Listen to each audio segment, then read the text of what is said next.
И всеки един успешен предприемач трябва да знае. Ти сега на колко си години? Сега съм на 31. А ти си успешен инженер, успешен предприемач, бизнесмен.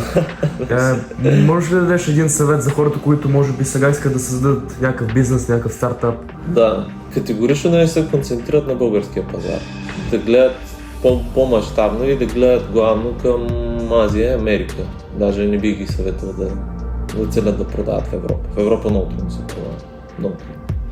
Да избягват някакви много силно регулирани индустрии.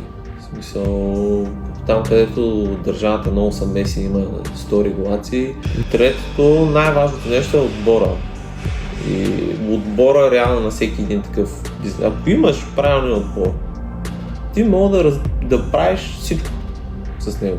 Нали, ние имаме, смятам, че съм изградил много добър инженерен отбор тук. Положил огромни усилия да го изграда този инженерен отбор и мен инженерният ми отбор е